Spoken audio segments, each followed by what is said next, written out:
Nichiren quitta donc la demeure d'Onma Rokuro Shigetsura le 10 octobre 1271 et se mit en route vers le nord, escorté de samouraïs, jusqu'à Teradomari, au bord de la mer du Japon, près de l'actuelle ville de Niigata.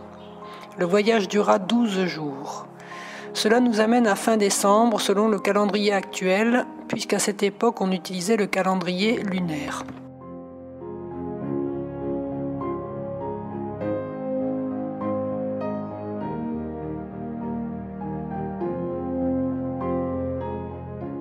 Les vents qui soufflent en cette saison sur la mer du Japon sont violents et froids. La mer étant trop agitée, Nichiren resta plusieurs jours à Teradomari.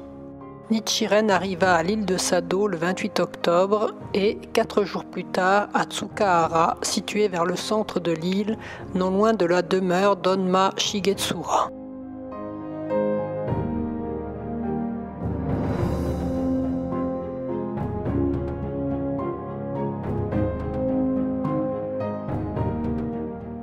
Dans l'intervalle, les disciples laïcs envoyèrent des messagers à Nichiren.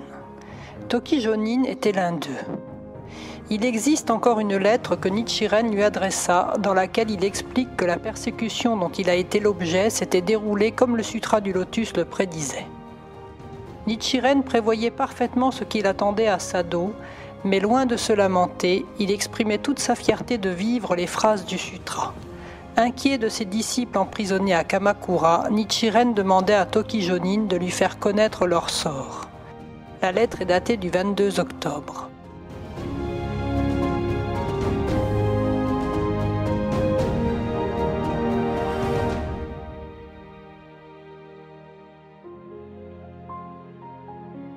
L'endroit était un cimetière désolé, incluant un tout petit sanctuaire en ruine, dont il fut décidé qu'il servirait d'abri à Nichiren.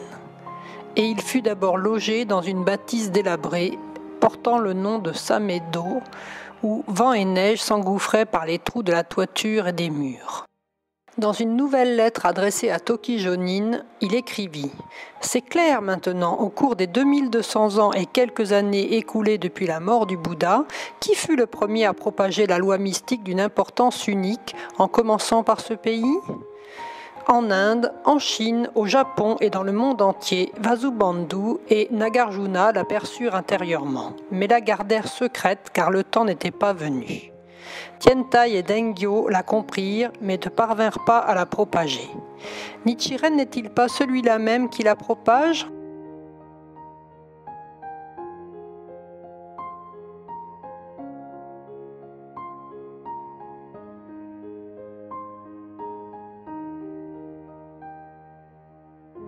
La nouvelle de l'arrivée de Nichiren à l'île de Sado eut des répercussions sur les prêtres. Non seulement à Sado, mais aussi dans diverses écoles des provinces situées sur la côte de la mer du Japon. Ils savaient que Nichiren, pendant ses activités à Kamakura, avait strictement réfuté leur foi dans le Bouddha qu'ils vénéraient. Selon toute vraisemblance, les prêtres de Kamakura, qui étaient les aînés de ceux qui vivaient dans ces provinces, écrivirent des lettres afin de faire de Nichiren un objet de haine. Ils voyaient en lui un ennemi du Bouddha Amitabha et du Bouddha Dainichi, et ils pensaient que le supprimer serait une action juste. Poussés par cet étrange sens de leur mission, des centaines de prêtres de toutes les écoles convergèrent vers l'île de Sado. Ils ne se permirent pas toutefois d'attenter à la vie de Nichiren et consultèrent Onma Shigetsura. Celui-ci leur répondit « Le gouvernement m'a confié cet homme tout en sachant qu'il était d'une dimension hors du commun. Rien n'est donc plus éloigné de mes intentions que la violence. Si vous insistez, pourquoi n'engagez-vous pas avec lui un débat religieux ? » C'est ainsi qu'un débat eut lieu en janvier 1272 entre Nichiren seul d'un côté et des centaines de prêtres de l'autre. On le connaît sous le nom de débat de Tsukahara. Nichiren en parle dans Sur le comportement du Bouddha et dans d'autres écrits. Dans ce débat, Nichiren commença par exposer les doctrines des différentes écoles, Nembutsu, Zen, Shingon et Ritsu, puis il demanda aux prêtres de ces écoles de confirmer ses dires. Il réfuta alors une doctrine après l'autre, soulignant leurs contradictions et incompatibilités. Tous ces prêtres furent incapables de répondre à Nichiren. On dit même que certains de leurs fidèles qui assistaient au débat abandonnèrent leur foi sur le champ.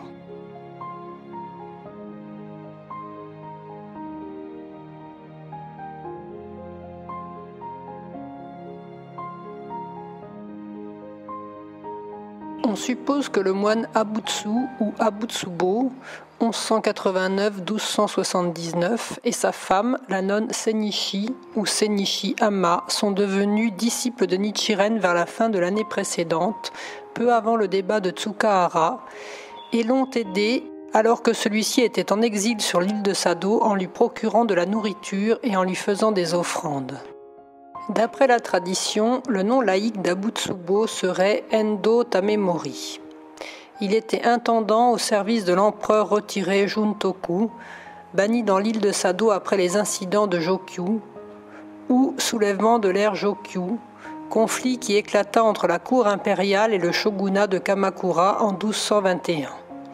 L'empereur retiré Gotoba ainsi que deux autres empereurs retirés tentèrent de se libérer de la domination du régent Hojo Yoshitoki. Mais les forces impériales furent vaincues et le shogunat détrôna l'empereur régnant, le remplaça par un autre et exila les empereurs retirés dans les îles lointaines. Son nom, Abutsu, était l'abréviation d'Amida Butsu.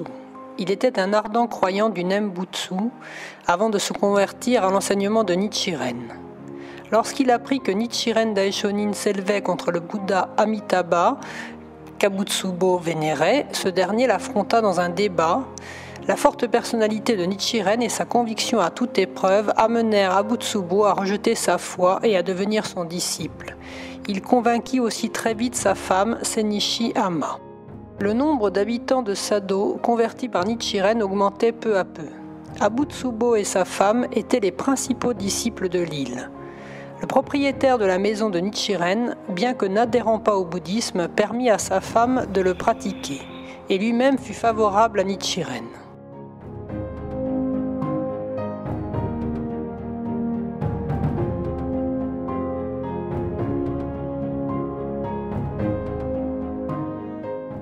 Serenbo fut un autre personnage important qui devint disciple de Nichiren au début de 1272, peu après le débat de Tsukahara. Né à Kyoto, mort vers 1308, il fut un moine de l'école Tendai. Et, pour une raison inconnue, il fut exilé à l'île de Sado. Il reçut de Nichiren des écrits importants indiquant que c'était un homme très érudit en matière de bouddhisme, mais de santé délicate. Il devait nourrir certains doutes concernant le Sutra du Lotus. L'héritage de la loi ultime de la vie et de la mort est le premier écrit de Nichiren à Serenbo, dans lequel il répond à ces questions. Cette lettre, datée du 11 février 1272, existe toujours. Nichiren y révèle que la loi, que le Bouddha Shakyamuni et le Bouddha Tao ont confiée au Bodhisattva Visistakaritra, c'est-à-dire Jogyo, dans la cérémonie du Sutra du Lotus, est Nammyo Rengekyo, vie du Bouddha qui n'a ni commencement ni fin. Il identifie également la loi à la réalité ultime de la vie des hommes et enseigne que les simples mortels peuvent devenir Bouddha, car en récitant Nammyoho Rengekyo et en croyant dans le Sutra du Lotus, ils héritent de la sagesse qui les conduit à saisir que leur propre vie est Myoho Rengekyo.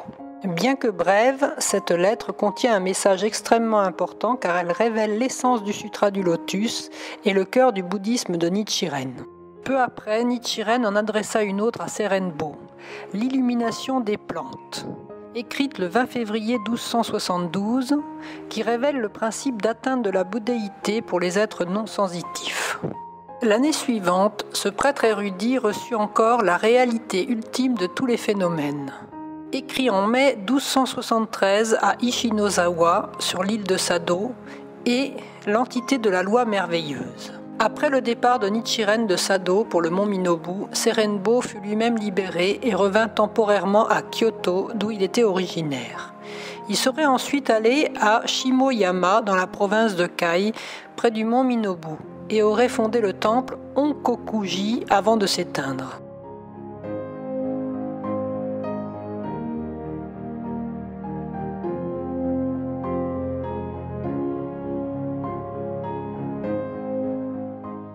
Même après le débat de Tsukahara, la haine des prêtres des autres écoles pour Nichiren ne s'apaisa pas. Elle se trouva même accrue du fait que certains de leurs disciples présents au débat abandonnèrent leur foi et se convertirent à l'enseignement de Nichiren. Les prêtres comprirent qu'Honma Shigetsura n'agirait pas comme il le souhaitait et qu'il ne pourrait pas vaincre Nichiren dans un débat religieux. Ils firent donc appel à Hojo Nobutoki, personnage central des forces opposées à Nichiren dans le gouvernement. Sans l'accord du régent, il ordonna de façon non officielle que ceux qui deviendraient disciples de Nichiren parmi les habitants de Sado seraient exilés ou mis en prison. Certains furent effectivement victimes de ce décret.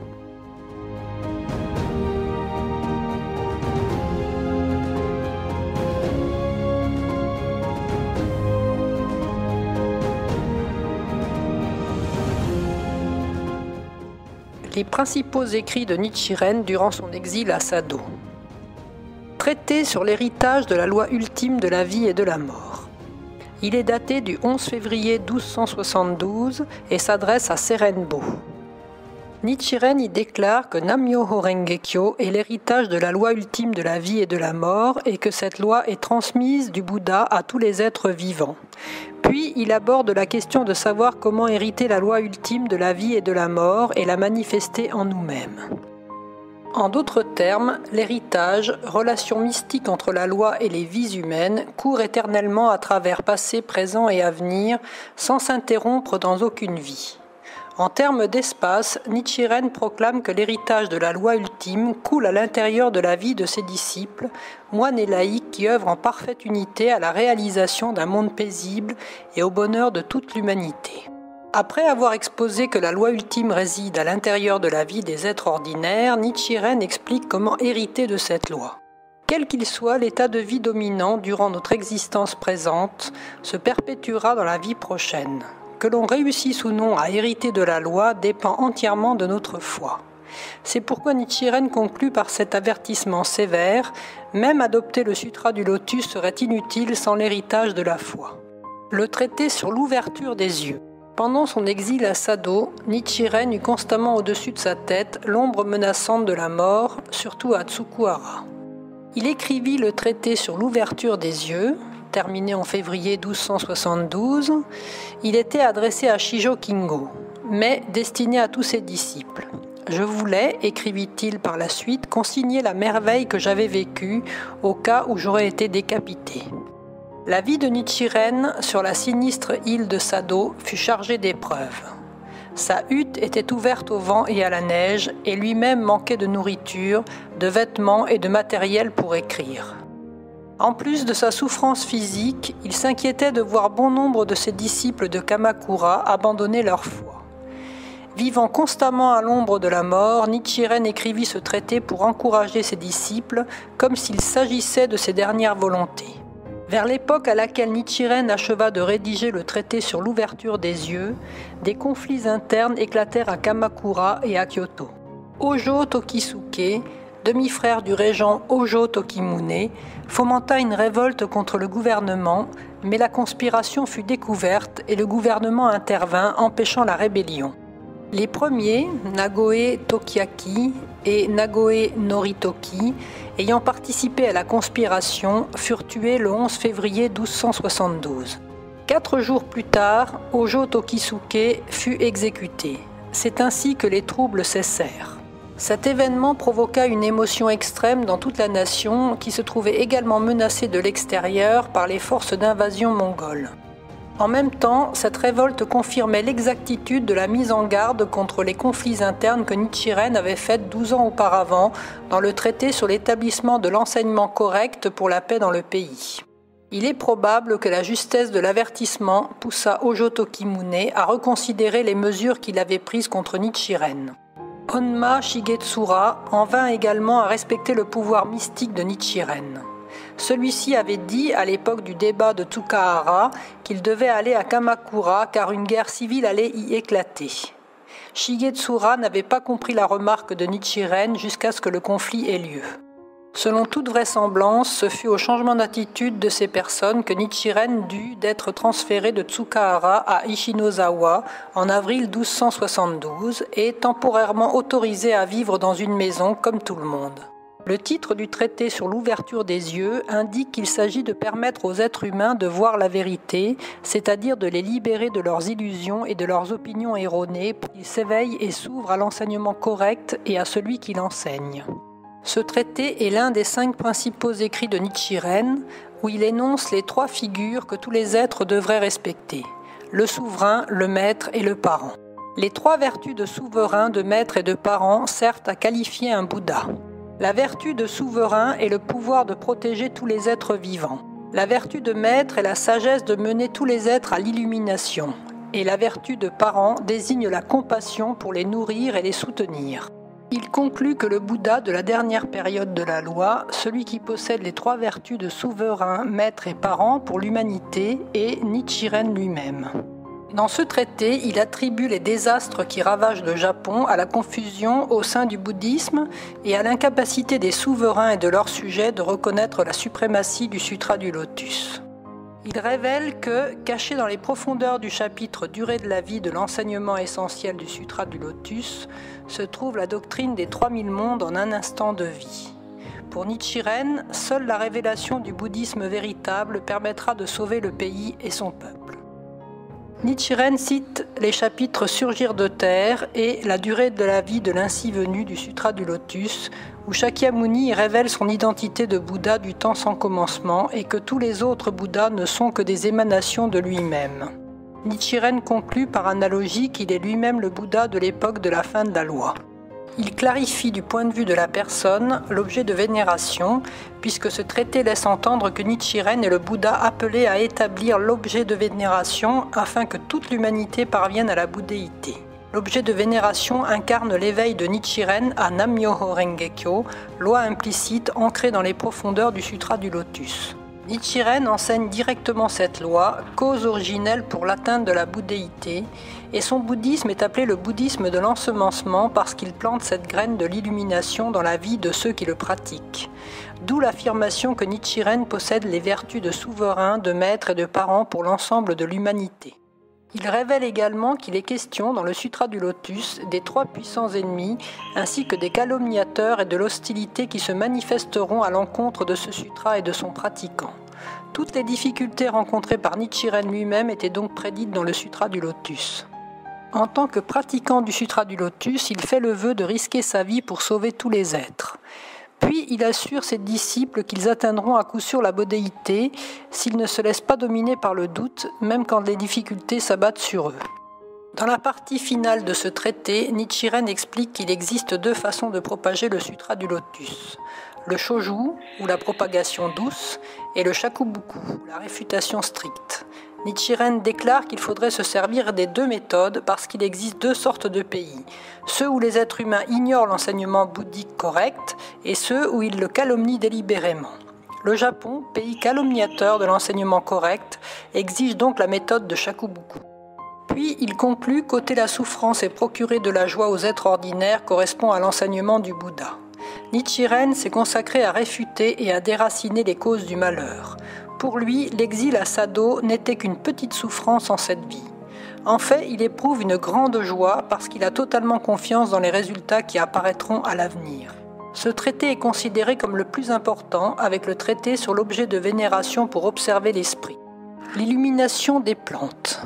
La lettre est écrite le 20 février 1272. Elle révèle le principe d'atteinte de la bouddhéité pour les êtres non sensitifs. Nichiren Daishonin y explique que des éléments sensitifs et non sensitifs existent à l'intérieur de notre corps et que selon la doctrine des 3000 mondes en un instant de vie de Tiantai, les 3 domaines de l'existence, les mondes des 5 composants, des êtres vivants et de l'environnement, englobent les mondes des êtres sensitifs et non sensitifs qui existent à travers nos propres vies. Le principe de l'illumination des plantes est un aspect essentiel de la doctrine des 3000 mondes en un instant de vie, puisqu'il fournit à Nichiren Daishonin une base théorique pour établir un mandala réalisé sur bois ou sur papier comme objet de vénération de son enseignement. La lettre de Sado. Le 20 mars 1272, à Ishinozawa, Nichiren écrivit à ses disciples une lettre relativement brève, la lettre de Sado, adressée à Tokijonin et à d'autres fervents disciples, dans laquelle il récapitulait l'essence du traité précédent. Nichiren est le pilier, vertu de souverain, le soleil, la lune, le miroir, vertu de maître, du clan dirigeant de Kanto, gouvernement de Kamakura. Nichiren est le père et la mère, vertu de parents, du clan dirigeant. Nichiren adressa le traité sur l'ouverture des yeux à ses disciples. Et, bien qu'il soit principalement une description de cette révélation, la lettre de Sado vise également à enseigner l'attitude fondamentale envers la foi, des religieux comme des laïcs. Nichiren Daishonin souligne que la clé de la bouddhéité est de consacrer totalement sa vie, son plus précieux trésor, à la cause du bouddhisme. Il nous exhorte à ne jamais faiblir face aux persécutions et affirme que cette attitude inébranlable est vitale car les persécutions résultent du karma et que l'on peut déraciner son karma en étant persécuté pour le bouddhisme. À travers cette lettre, Nichiren montre à ses disciples ce que veut dire une croyance inébranlable en leur enseignant l'attitude fondamentale à avoir envers la foi. Certains avaient abandonné leur foi en voyant les grandes difficultés de Nichiren, telles la persécution de Tatsunokuchi, l'exil à Sado et les ennuis qu'eux-mêmes avaient avec le gouvernement. Nichiren y déclare que la seule façon d'atteindre la bouddhéité consiste à faire le vœu d'offrir notre vie, notre bien le plus précieux, à la loi bouddhique. Il y donne une explication élaborée du karma et déclare que ces difficultés présentes sont dues à des calomnies à l'encontre du Sutra du Lotus dans une existence passée. Il dit également que la méthode de propagation appelée Shakubuku correspond à notre époque et qu'il convient donc de la mettre en pratique pour atteindre la bouddhéité. Nichiren s'y présente alors comme le pilier, le soleil, la lune, le miroir et les yeux, ainsi que le parent du pays. Ce sont là les qualités symboliques du Bouddha de l'époque de la fin de la loi qui possèdent dans leur intégralité les trois vertus de parent, maître et souverain. Il indique à ses disciples avec quel état d'esprit et comment ils doivent pratiquer pour changer leur karma. Il ajoute que ceux qui essaient de propager l'enseignement bouddhique correct avec vigueur seront invariablement confrontés à des oppositions et que ces oppositions leur offrent l'occasion de changer leur karma. En revanche, il prévient que ceux qui ont abandonné leur foi pour tomber dans la critique en subiront de très lourdes conséquences. Ce traité est considéré comme le plus important avec le traité sur l'objet de vénération pour observer l'esprit. Les messagers, même naissance et même nom. Shijo Kingo fit le chemin depuis Kamakura pour rendre visite à Nichiren en avril 1272.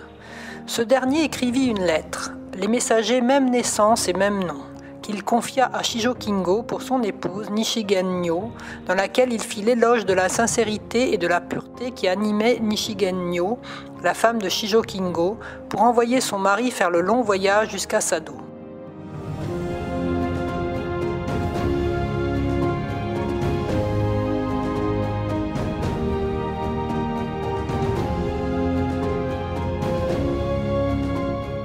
Les écrits de Nichiren de cette époque se caractérisent par une réfutation sévère de l'école Shingon. Dans une lettre adressée à Shijo Kingo en mai 1272, Nichiren Daishonin développait le principe selon lequel les troubles mènent à la bouddhéité et concluait que la véritable explication de ce principe se trouvait dans le Sutra du Lotus. Le même mois, le 5 mai 1272, Nichiren écrivit « Les erreurs des écoles Shingon et autres ». La lettre est adressée à Tokijonin et aux autres disciples de la province de Shimosa.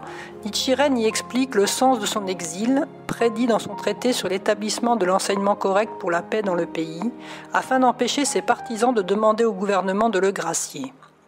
Il y aborde ensuite les erreurs des différentes écoles du bouddhisme au Japon, en citant de nombreux passages du Sutra du Lotus. En juillet 1272, Nichiren écrit la réfutation de l'école Shingon, adressée à Samibo Nishigyo. Nichiren s'efforce d'y clarifier les principes bouddhistes et cite des exemples concrets montrant que l'école Shingon constitue un enseignement qui cause de la souffrance au peuple et qu'elle finira par entraîner la ruine de la nation. Il y réfute l'affirmation de l'école Shingon selon laquelle le Sutra du Lotus constitue un enseignement exotérique inférieur et y cite les principales erreurs de cette école.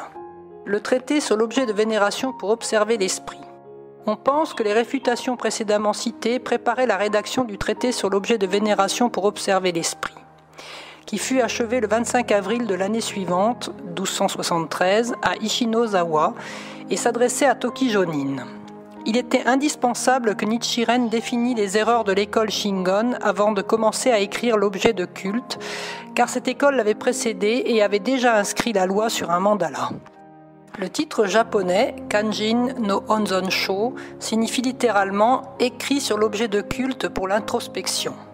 Il s'ouvre sur une citation du 5e volume du Mo Chekuan, Makashikan, du grand maître Tiantai, qui explique Ichinen Sanzen, c'est-à-dire 3000 mondes en un instant de vie. D'un point de vue théorique, Nichiren prouva dans l'objet de vénération pour observer l'esprit le bien fondé du Gonzon du point de vue du bouddhisme. Dans les lettres adressées aux disciples qui avaient reçu le Gonzon, Nichiren enseignait d'une façon concrète et simple la relation entre le Gonzon et sa propre vie et l'attitude de foi à avoir envers ce Gonzon. Ce traité clarifie donc, du point de vue de la loi, l'objet de vénération qui permet à tous les êtres humains d'atteindre la bouddhéité dans les derniers jours de la loi, Mappo. Nichiren y déclare que pour la première fois dans toute l'histoire du bouddhisme, il a inscrit le véritable objet de culte, ou Gohonzon, objet de vénération de l'époque de la fin de la loi, concrétisant la loi de Nam-myoho Renge-kyo. Foi et pratique fondées sur le Gohonzon permettent à tous de percevoir la nature de Bouddha dans leur propre vie et d'atteindre la bouddhéité. Il écrit « Les pratiquants de Shakyamuni et les vertus qu'il atteignit par elles sont toutes contenues dans cette formule unique Myoho Renge-kyo. Si nous croyons en cette formule, nous serons naturellement dotés des mêmes bienfaits que les siens. » 4 éléments importants sont contenus dans le titre complet de cette œuvre. Ce sont le moment, l'enseignement du Bouddha, la capacité des gens et la loi. En ce qui concerne le moment, un Bouddha apparaît en fonction du profond désir des gens de le voir. En calligraphiant le Gohonzon, prenant en compte la capacité des gens, Nichiren a dépeint l'essence du Sutra du Lotus, ou la loi qu'il a perçue. Le traité sur l'objet de vénération pour observer l'esprit peut être divisé en 4 parties. La première explique la doctrine des 3000 mondes en un instant de vie. La deuxième partie parle du sens de l'observation de l'esprit pour percevoir la totalité des 3000 mondes en un instant dans notre propre vie. La troisième partie décrit le Gohonzon, objet de vénération, en classant l'ensemble des enseignements bouddhiques en 3 catégories, la préparation, la révélation et la transmission. La quatrième partie est la conclusion du traité. Il y est déclaré que le Bouddha éternel qui apparaît à l'époque de la fin de la loi établira le Gohonzon de Nam-myoho Renge-kyo, par profonde compassion pour les gens de cette époque qui ignorent le principe des 3000 mondes en un instant de vie. La lettre d'accompagnement indique que, parce qu'elle révèle l'enseignement ultime de Nichiren, il ne faut la montrer qu'à ceux qui ont une foi résolue. Le traité sur la réalité ultime de tous les phénomènes.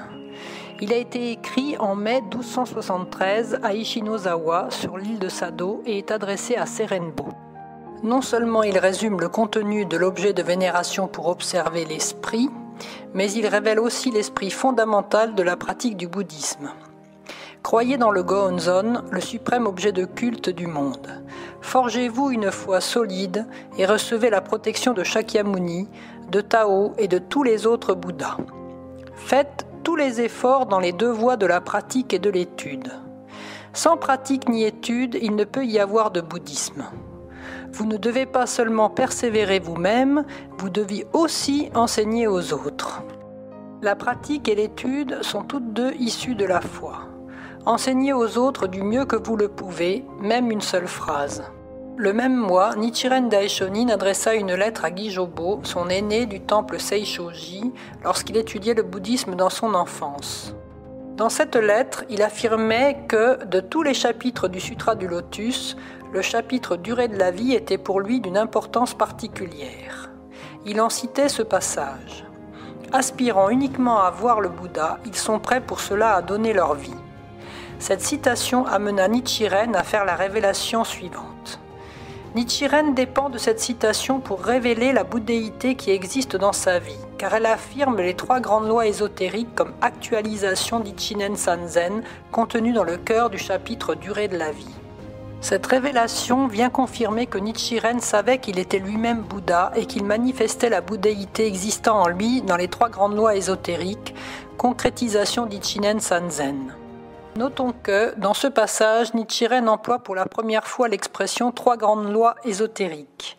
Mais puisqu'il les mentionne, on peut penser qu'il les avait clarifiées au préalable, oralement ou dans des écrits que nous n'avons plus. Nichiren écrivit d'autres lettres importantes en mai 1273. L'une d'elles sur la pratique telle que le Bouddha l'enseigne, adressée à tous ses disciples et dont le titre contient 2 points importants. L'une est que Nichiren vécut en accord avec les enseignements de Shakyamuni et accomplit toutes les prophéties du Sutra du Lotus. L'autre est qu'il incombe aux disciples de Nichiren de cette époque de la fin de la loi d'incarner et d'accomplir ses enseignements. Cette lettre affirmait que le fait de réfuter et de convertir ceux qui se fondaient sur d'autres sutras avec une foi inébranlable dans le Sutra du Lotus était en parfait accord avec l'enseignement du Bouddha. Elle affirmait également que ceux qui pratiquent le Sutra du Lotus sont en accord parfait avec les enseignements du Bouddha et sont inévitablement confrontés aux 3 puissants ennemis dont l'apparition était prédite dans le chapitre « Exhortation à la persévérance ». En d'autres termes, ce n'est qu'en affrontant et en surmontant de grands obstacles pour défendre les enseignements du Bouddha que l'on se révèle un vrai pratiquant. Fondamentalement, cela consiste à établir clairement, en toute honnêteté, quel est l'enseignement bouddhique essentiel et à le transmettre généreusement aux autres. Sur les prophéties du Bouddha concernant l'avenir est un autre écrit important, écrit en mai 1273 et adressé à l'ensemble des disciples, qui traite de l'apparition dans la dernière période de la loi du véritable bouddhisme, exactement comme le Bouddha Shakyamuni l'avait prédit. Il exprime à nouveau la conviction de Nichiren que son bouddhisme, parfaitement conforme aux prédictions de Shakyamuni, ne manquera pas de se répandre dans le monde entier. Cette lettre peut se diviser en 7 parties en fonction de son contenu. Premièrement, Nichiren relate que c'est un plus grand bienfait de naître à l'époque de la fin de la loi en ayant foi dans le Sutra du Lotus que d'avoir rencontré le Bouddha Shakyamuni ou les grands sages apparus dans les époques de la loi correcte et de la loi formelle. Deuxièmement, il cite des déclarations et des prophéties de Shakyamuni et d'autres maîtres bouddhistes concernant l'époque de la fin de la loi, la grandeur du Sutra du Lotus et les persécutions qui s'abattront à coup sûr sur son pratiquant. Troisièmement, il souligne le déclin des enseignements de Shakyamuni et proclame que l'enseignement correct du véhicule unique se propagera dans le monde entier à l'époque de la fin de la loi. Quatrièmement, il se présente comme le pratiquant du Sutra du Lotus. Cinquièmement, il montre que la loi du Bouddha n'est plus présente en Inde ni en Chine et que l'enseignement essentiel apparaîtra à l'Est, au Japon. Sixièmement, il développe ses prophéties en comparant les présages apparus à son époque à ceux qui étaient apparus au temps de Shakyamuni. Septièmement, il déclare que la loi suprême est en train d'apparaître et prévient ses disciples qu'il sera difficile de la propager. Plus tard, dans une lettre adressée à Toki Jonin en juillet 1273 et dans une autre à Akiri Sanenaga, le mois suivant, Nichiren dit être confiant dans la supériorité de ses enseignements sur ceux de Tientai et de Dengyo. Comme preuve de cette confiance, Nichiren semble avoir inscrit à cette époque des Gohonzon pour ses plus fidèles disciples. Toutefois, il avait déjà commencé à en inscrire l'année précédente. On connaît ces Gohonzon sous le nom de Gohonzon de réceptivité et de connexité spécifique, car ils sont antérieurs au Dai-Gonzon, le Gonzon inscrit sur bois, enchâssé au Taisekiji, école Nichiren Shoshu. Ils existent toujours et l'on peut voir que leur inscription est très simple. Cependant, Nam-myoho Renge-kyo et Nichiren, au centre de chaque mandala, contenaient tout l'essentiel et il importait peu qui figurent ou non les personnages représentant les 10 états. Dans une lettre à Shijo Kingo, d'août 1273, il écrivit « Nam-myoho Renge-kyo est semblable au rugissement du lion. Quelle maladie peut donc constituer un obstacle ? Il est écrit que ceux qui adhèrent au Daimoku du Sutra du Lotus seront protégés par Kishimojin et ses 10 filles. Ils auront la joie d'Eizen et la bonne fortune de Bishamon. Où que votre fille s'ébatte ou joue, aucun mal ne lui arrivera. Elle sera sans crainte comme le roi lion. » Nichiren soulignait ensuite que, de la même façon qu'une épée serait inutile sans le courage et la force de celui qui la manierait, de même on pouvait tirer sa force du Gohonzon selon sa foi courageuse. Il révélait enfin que le Gohonzon était la vie de Nichiren lui-même. Moi, Nichiren, ai inscrit ma vie à l'encre soumise. Aussi croyez en ce Gohonzon de tout votre cœur. C'est ce qu'on appelle l'identité de la personne et de la loi, Nimpo Ika. Ce principe explique que l'objet de culte défini du point de vue de la personne dans le traité sur l'ouverture des yeux est identique à l'objet de culte défini du point de vue de la loi dans l'objet de vénération pour observer l'esprit. Ce qui concrétise cette identité est le Gonzon. Le traité sur l'entité de la loi merveilleuse, écrit peu après à Ichinozawa sur l'île de Sado en 1273, fut adressé à Serenbo. Il compte aussi parmi les importants écrits de 1273. Il révèle ceci. En théorie, Myoho-renge-kyo est l'essence de chaque être humain vivant dans les 10 états, alors qu'en pratique, Myoho-renge-kyo n'est l'essence que de ceux qui récitent Nam-myoho-renge-kyo avec une croyance unique dans le Sutra du Lotus. Puis Nichiren ajoute que le Bouddha fondamental réalisa Myoho-renge-kyo lors du temps sans commencement ni fin, Kuon-gonjo, et que toutes les sortes de bouddhisme ont été enseignées uniquement comme des moyens de faire comprendre Myoho-renge-kyo aux hommes. Il affirme par ailleurs que la loi, qui a été transmise aux bodhisattvas sortis de la terre pour qu'ils la propagent dans le monde entier dans la dernière période de la loi, n'est rien d'autre que Nam-myoho-renge-kyo. Nichiren confirme que les grands maîtres Nanyue et Tientai ainsi que Dengyo au Japon percevaient Myoho-renge-kyo et il cite des passages de leur journal pour le prouver. Il explique enfin que c'est parce que Nam-myoho-renge-kyo est la loi qui doit être propagée dans la dernière période de la loi que ces maîtres ne l'enseignent pas.